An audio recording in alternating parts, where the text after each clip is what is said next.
Shalom umat-umat Tuhan dimanapun Anda berada pada saat ini. Bersama dengan saya PHD Andi Zaluhu, saya akan bagikan pekabaran firman Tuhan kepada kita pada malam hari ini, yaitu melalui pelajaran sekolah Sabat yang judulnya selama 1 triwulan adalah yaitu berbicara tentang Roh Kudus. Namun pada Sabat ini kita akan tiba di pelajaran yang ke-11 yang judulnya adalah mendukakan dan menolak Roh Kudus. Ini adalah satu pelajaran yang sangat menarik. Kenapa? Karena ini adalah sering dibicarakan di dalam jemaat, sering diperbincangkan di dalam jemaat, bahwa bagaimana sebenarnya yang disebut mendukakan Roh Kudus. Pada saat ini kita akan membaca dimulai dari pelajaran Sabat petang. Di sini dikatakan di dalam ayat inti kita di Sabat petang mengatakan, dan janganlah kamu mendukakan Roh Kudus Allah yang telah memeteraikan kamu menjelang hari penyelamatan. Itu terdapat di dalam Efesus 4 ayat 30. Dikatakan bahwa janganlah kita mendukakan Roh Kudus. Ternyata di ayat ini juga dikatakan bahwa Roh Kudus itu adalah yang akan memeteraikan kita menjelang di akhir dunia ini. Saudaraku yang saya kasih di dalam Yesus Kristus, pekerjaan memeteraikan adalah satu pekerjaan yang sangat dinanti-nantikan oleh umat-umat Tuhan. Karena kita saat ini merindukan kita dimeteraikan sebagai milik Allah. Saya sendiri sangat merindukan saya dimeteraikan oleh Roh Kudus sebagai milik Allah. Namun sahabat ini kita akan belajar tentang Roh Kudus memiliki kemampuan yang sangat unik untuk memimpin orang berdosa, orang yang telah berdosa berbalik kepada Allah. Saudaraku, manusia dalam melakukan hal pertobatan itu adalah satu yang sangat sulit untuk dilakukan. Untuk berubah menjadi baik itu adalah satu hal yang sulit. Karena itu sudah menjadi kebiasaan. Seorang juga yang baik, yang sifatnya baik, yang sifatnya benar, untuk berubah menjadi jahat, dan itu juga sangat sulit. Karena itu sudah menjadi tabiatnya yang baik. Namun, untuk berubah menjadi baik, dari yang jahat menjadi baik, itu adalah dihasilkan oleh kuasa Roh Kudus. Pada saat ini kita akan lihat, di sini dikatakan bahwa Roh Kudus memiliki kemampuan yang sangat unik untuk merubah orang berdosa datang kepada Yesus Kristus. Kita lihat di sini, dosa sangatlah memikat manusia. Dosa itu sangat menarik, saudara. Namun, Roh Kudus dapat melepaskan kita dari situ asalkan kita memberikan hati kita kepada pengaruh Roh Kudus. Roh Kudus tidak akan pernah bisa merubah hidup kita jikalau kita masih mengeraskan hati kita. Roh Kudus tidak akan pernah bisa merubah hidup kita, membawa kita kepada kebenaran, kalau kita masih mengeraskan hati kita ini. Tetapi kalau kita mau menyerahkan hati kita ini kepada Yesus, kepada Roh Kudus, maka percayalah saudara, perubahan akan terjadi dalam kehidupan saudara dan saya.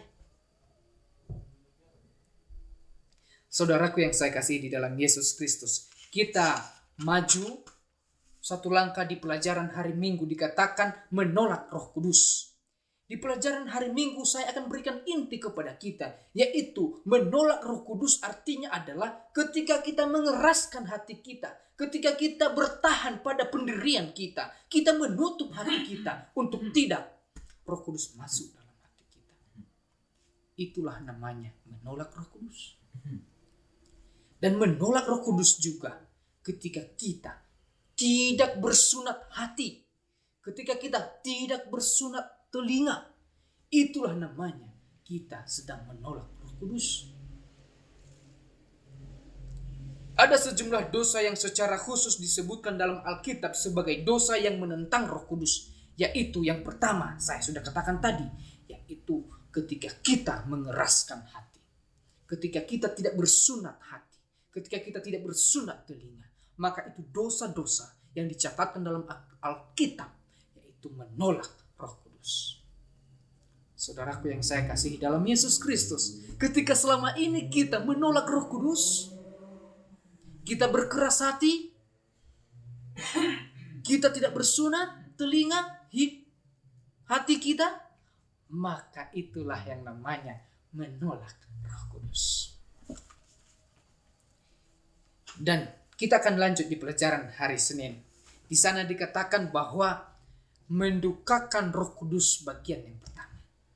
Mari kita lihat apa yang dimaksud mendukakan Roh Kudus. Di bagian yang pertama ini mengatakan mendukakan Roh Kudus itu adalah ketika kita berbicara tentang yang tidak benar. Ketika kita berbicara tentang yang jahat. Ketika kita berbicara tentang yang buruk. Maka kita sedang membuat Roh Kudus itu sedih atau berduka. Lihat di sini, Roh Kudus adalah pribadi. Saya adalah seorang pribadi. Kalau saya seorang pribadi, maka saya punya hati merasakan ketika saya ditolak, diejekin sama seseorang. Sebagai seorang pribadi, maka saya akan sedih atau saya akan berduka. Begitu juga dengan Roh Kudus. Dia adalah seorang pribadi. Dia punya hati. Ia bisa merasakan apa yang kita bicarakan tentang yang jahat. Ketika kita bicarakan tentang yang jahat, maka Roh Kudus itu bersedih melihat hati kita. Tetapi ketika kita berbicara tentang yang baik, maka Roh Kudus itu bergembira atau senang melihat kita. Saudaraku yang saya kasih dalam Yesus Kristus, di sini dikatakan Roh Kudus itu menuntun kita kepada Yesus. Selain itu Roh Kudus adalah bagian dari kealahan. Dia adalah kudus. Dia adalah suci. Untuk itu dia benci kepada yang jahat. Karena yang kudus tidak bisa disatukan dengan yang tidak kudus. Tetapi ketika yang kudus itu datang pada diri kita, maka kita harus terima yang kudus itu. Supaya kita pun menjadi kudus. Saudaraku yang saya kasih di dalam Yesus Kristus, ini adalah pelajaran yang sangat menarik. Mungkin saudara-saudara dimanapun Anda berada, mungkin punya pertanyaan sebenarnya. Namun, jika saudara punya pertanyaan nantinya, di bawah video ini, saudara bisa tanyakan. Saudaraku, kita lanjutkan. Di sini dikatakan mendukakan Roh Kudus bagian pertama itu, dinyatakan ketika kita tidak menghargai Roh Kudus, maka kita sedang mendukakan Roh Kudus. Ketika kita berkeras hati, kita sedang mendukakan Roh Kudus. Semua keteguhan pada sesuatu yang tidak layak terhadap panggilan ilahi kita, maka itu adalah mendukakan Roh Kudus. Saudaraku yang saya kasih dalam Yesus Kristus, selama ini mungkin kita sudah mendukakan Roh Kudus. Selama ini mungkin kita sudah menyakiti hati Roh Kudus. Mulai dari sekarang, detik ini juga, marilah kita merubah hati kita. Untuk tidak berkeras hati lagi. Untuk tidak memperbincangkan hal-hal yang jahat. Yang membuat Roh Kudus itu sakit hati. Yang membuat Roh Kudus itu bersedih hati. Kita harus berubah sebagai umat-umat Tuhan. Kapan saja pun itu, kapan saja pun waktunya, ketika kita memberikan hati kita kepada yang jahat, ketika kita memberikan hati kita kepada hal yang buruk, ketika kita memberikan pikiran kita kepada yang jahat, maka di saat itu juga setan bergembira, dan di saat itu juga Roh Kudus bersedih hati. Untuk itu, mulai saat ini, pilihlah untuk menggembirakan Roh Kudus. Dan buatlah setan itu berduka setiap hari melihat kebaikan yang saudara lakukan. Amin, saudara-saudara? Saya jawab dari sini, amin. Kita akan lanjut di pelajaran hari Selasa. Dikatakan mendukakan Roh Kudus bagian kedua. Saya akan baca di sini. Kita menyenangkan Roh Kudus ketika kita membicarakan kebenaran dan kasih Allah. Ketika kita ramah, ketika kita berbuat baik, maka kita sedang menyenangkan Roh Kudus. Namun ketika kita berbuat dosa, berkeras hati, tidak mau berdoa, tidak mau membaca firman Allah, maka kita sedang mendukakan Roh Kudus. Hanya melalui Roh Kudus kita dapat mengerti segala maksud-maksud ilahi dalam diri kita. Roh Kudus akan memimpin kita. Roh Kudus akan memberikan petunjuk kepada kita kalau kita memberikan hati kita. Tetapi if not you give your heart to Jesus, maka kamu tidak akan pernah bisa menyenangkan hati Roh Kudus. Baru kita lanjut, saudaraku yang saya kasih dalam Yesus Kristus.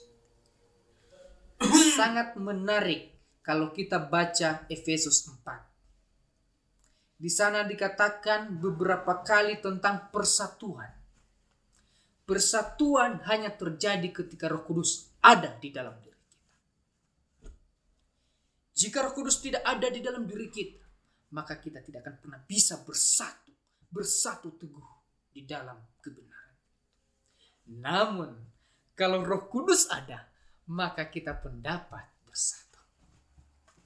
Di pelajaran hari Rabu, saudaraku, yaitu memadamkan Roh Kudus. Kita juga sering memadamkan Roh Kudus. Kita juga sering mematikan itu Roh Kudus sehingga kita menjadi gelap. Apa yang dimaksud di pelajaran hari Rabu tentang memadamkan Roh Kudus?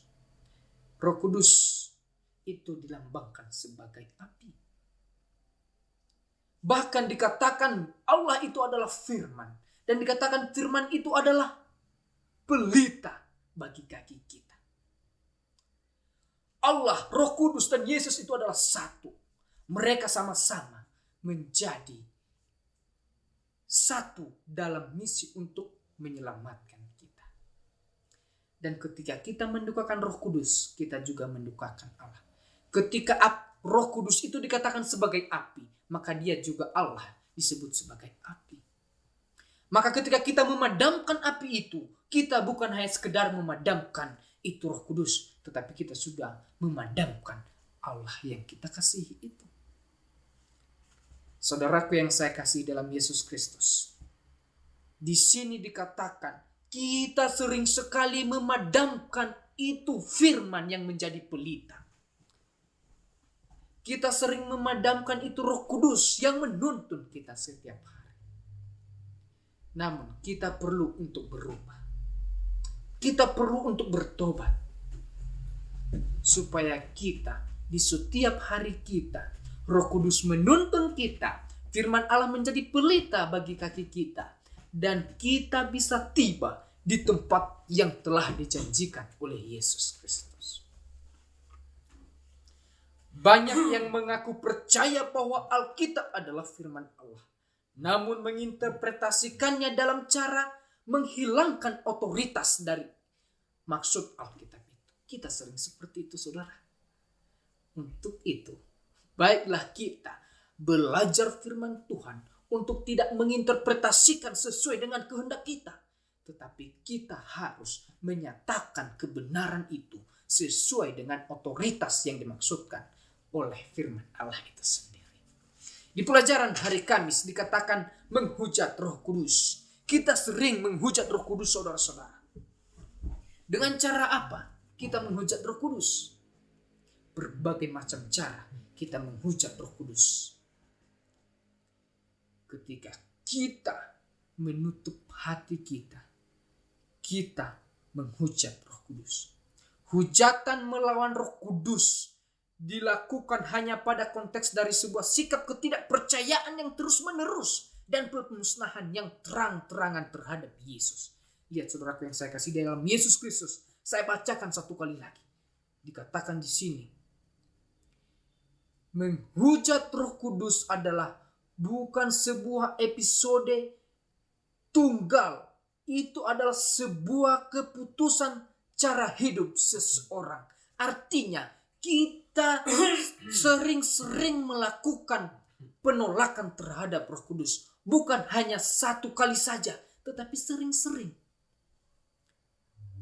Ketika kita menolak Roh Kudus sering-sering, Roh Kudus berbicara, berbisik melalui firman, melalui pendeta, melalui hamba-hamba Tuhan. Tetapi kita sering menolak, kita tutup telinga untuk tidak mendengarkan itu firman. Maka itulah yang namanya menduka atau menghujat Roh Kudus. Itu adalah dosa yang dikatakan tidak akan diampuni.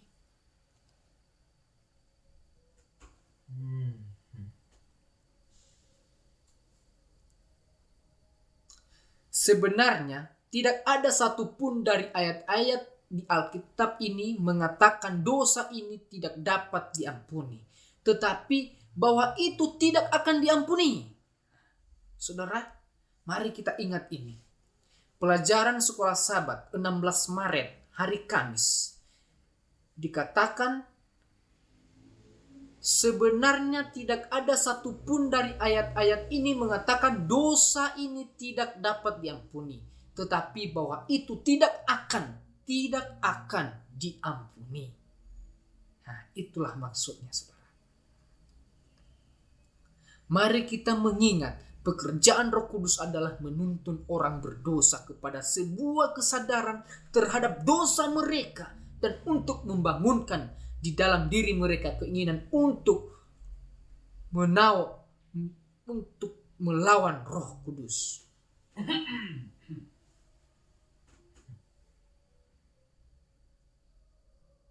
Saya ulangi sekali lagi.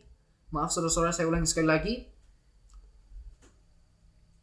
Bahwa Roh Kudus adalah menuntun orang berdosa kepada sebuah kesadaran terhadap dosa dan untuk membangunkan di dalam diri mereka keinginan untuk menerima Yesus. Itulah maksudnya. Roh Kudus itu akan menuntun kita. Roh Kudus itu akan membimbing kita kepada Yesus Kristus. Untuk itu, jangan pernah sekali-sekali menolak Roh Kudus. Jangan sekali-sekali engkau memadamkan Roh Kudus. Jangan sekali-sekali engkau menghujat Roh Kudus. Ketika kita melakukan penghujatan, penolakan, atau memadamkan Roh Kudus, maka kita tidak akan pernah bisa tiba di tempat yang telah Allah janjikan, yaitu kerajaan sorga nantinya. Saudaraku yang saya kasih dalam Yesus Kristus. Satu poin yang saya mau bagikan kepada kita pada saat ini adalah kita perlu bertobat. Tuhan memberkati. Amin. Selamat Sabat. Tuhan memberkati. Saya Andi Zaluhu. Semoga kita dapat bertemu di waktu yang akan datang. Tuhan memberkati.